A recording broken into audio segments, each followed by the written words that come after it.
Good evening, all. This is the Mad Monarchist, here to spread the politically incorrect truth about the monarchies of the world. And we're going to start with the Empire of Japan in World War II. This will be part one of probably a three-part series,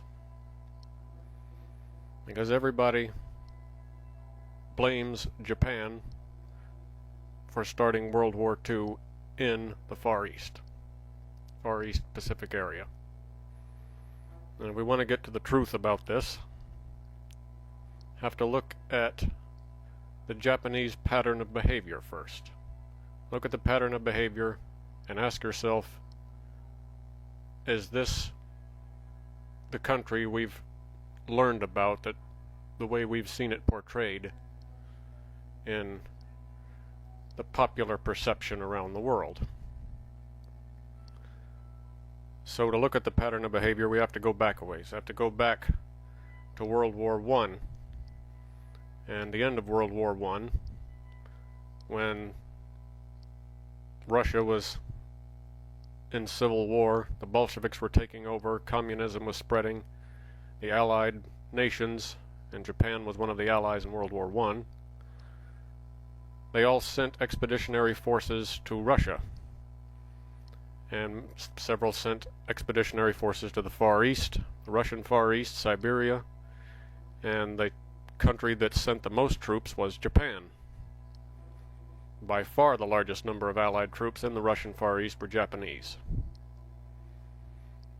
And many people may not be aware, but Japanese forces actually occupied huge parts of the Russian Far East at that time. In fact, Japanese forces got as far west as Lake Baikal,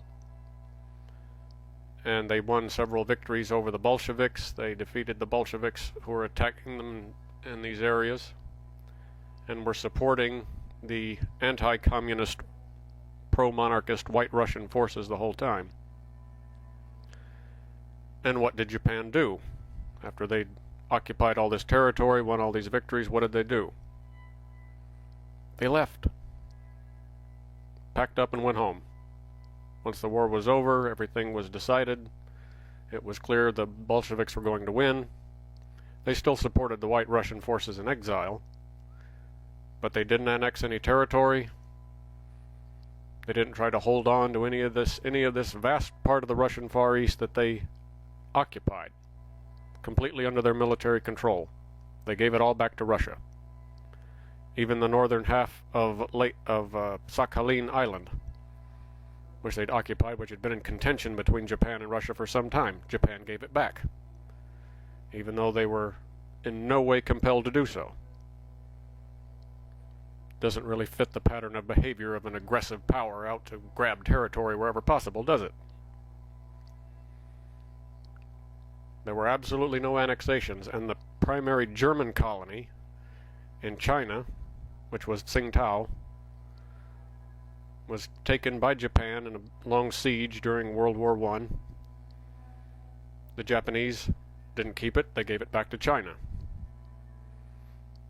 They kept some of the other German colonies, which really weren't worth very much, that they captured, that were assigned to them by the peace treaty at Versailles. But they didn't keep Tsingtao, they gave it back to China. So this doesn't really fit the pattern of behavior of an aggressive, conquering nation trying to gather all the territory it possibly can. But then of course we come to, and this is what we're going to be focusing on this time, is Manchuria and the September 18th incident. Well, the September 18th incident is very controversial. Well, it might not be very controversial, but it should be, because the facts are very far from being clear-cut.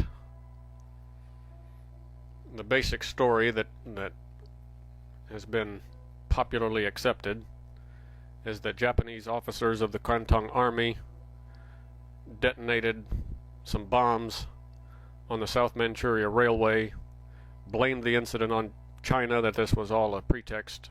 They blamed it on Chinese bandits, and then occupied all of Manchuria in a swift campaign. Now, even if that was true, no no historian, no serious historian even suggests that Tokyo had anything to do with it. They had absolutely no knowledge. Threw the government into a turmoil when this happened. So whether you say the Chinese did it, which even the Lytton Commission reported, or if you say the Japanese army, the Kwantung Army did it, either way, it was not official policy from the government in Tokyo. And you also have to ask yourself, why would Japanese officers of the Kwantung Army that was stationed there, why would they take a risk like that? Because what most people don't know is that there was a large Chinese controlled, it was supposed to be under the control of China anyway. There was the local warlord, you couldn't tell, China was very fractured at the time, but he was officially loyal to the Republic of China, the government of Chiang Kai-shek, who had a far larger army than the Japanese had, who had modern tanks, artillery. In every way, the Japanese were outmatched. And so you have to ask yourself, if they were just going off to purposely provoke a war, why would they want to purposely provoke a war where you have right next door to you here an army vastly larger and better equipped than your own? They took no action, but of course the Japanese couldn't have had any guarantee that that would have happened. Pretty big risk to take.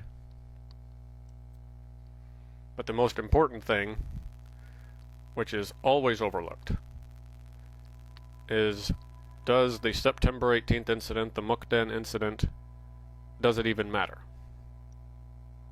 Why should that even matter? It shouldn't, because the fact of the matter is that the Republic of China had absolutely no right to Manchuria.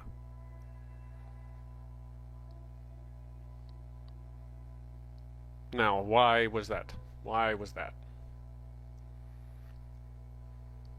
The Republic of China was still a relatively young country at that time. It was only 1911, 1912 they'd overthrown the Qing dynasty. Where did the Qing dynasty come from? They came from Manchuria. They'd been ruling in Manchuria before they came and ruled over China. They were an independent power, starting with Emperor Nurhaci. And it was later his son and then his son that consolidated Manchu rule over China. First over Mongolia, then over China. Now when China, the Han Chinese, rose up, forced the last Qing Emperor Xuantong to abdicate, because the Empress Dowager abdicated on his behalf, of course, because he was a child. What gave them the right to say, we claim Mongolia and Manchuria? And they claimed both of them. They even sent troops into outer Mongolia, and they were only driven out in 1921 by the White Russian forces of Baron von Ungern-Sternberg. Later they were in turn driven out by pro-Soviet forces, and Mongolia became the first Soviet satellite state. Manchuria became ruled by warlords nominally loyal to the Republican government.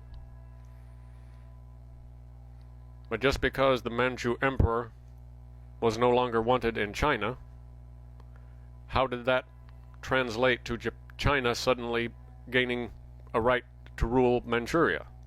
It's absurd.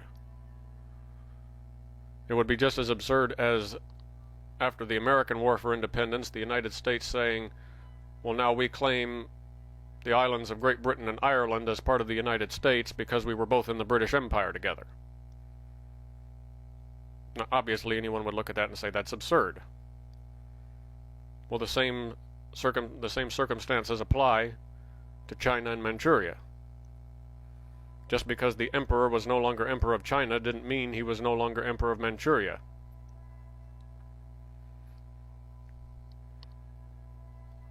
And even if you say, well, okay, but still he's an emperor, so what?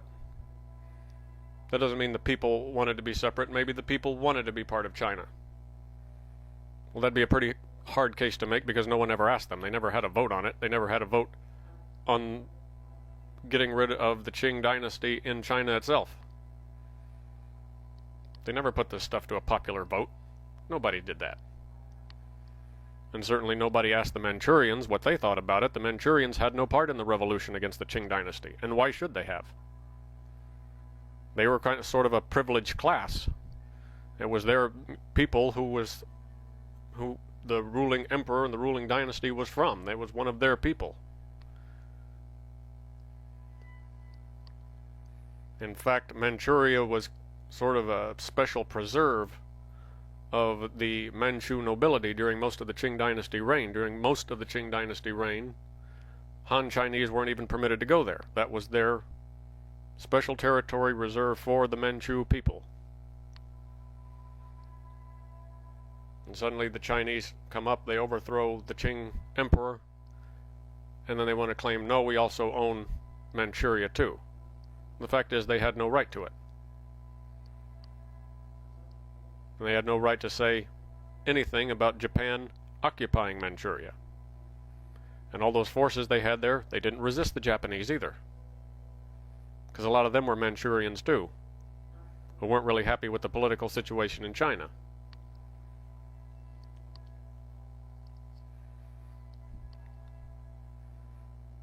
So if China had no right to Manchuria, it was absolutely none of their business what Japan did there. And what did Japan finally do? Japan brought back the legitimate emperor. The last Qing emperor, everyone knows, Eisenshiro Pui, made him first head of state, then emperor of Manchuria again, which was his hereditary right. It was the land, the country his family had ruled for hundreds of years, long before they ruled China. It was his ancestral homeland. When Japan occupied Manchuria, restored the last Qing emperor, they were righting a historical wrong. They were correcting a gross historical injustice.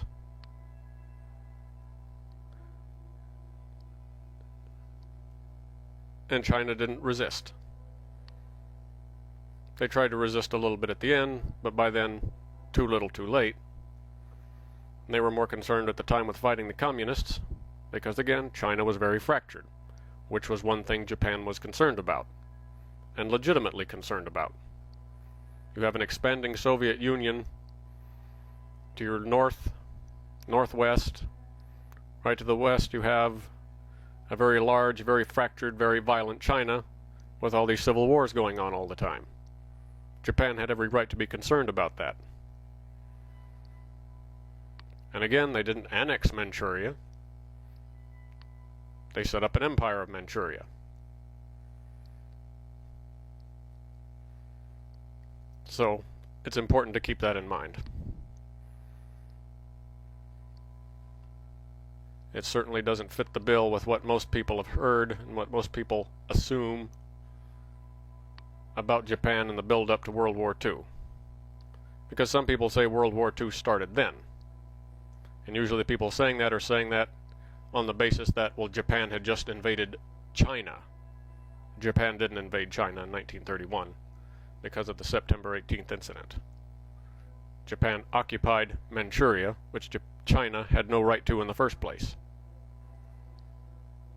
Set up the Empire of Manchuria under the legitimate hereditary ruler of the Manchurian people.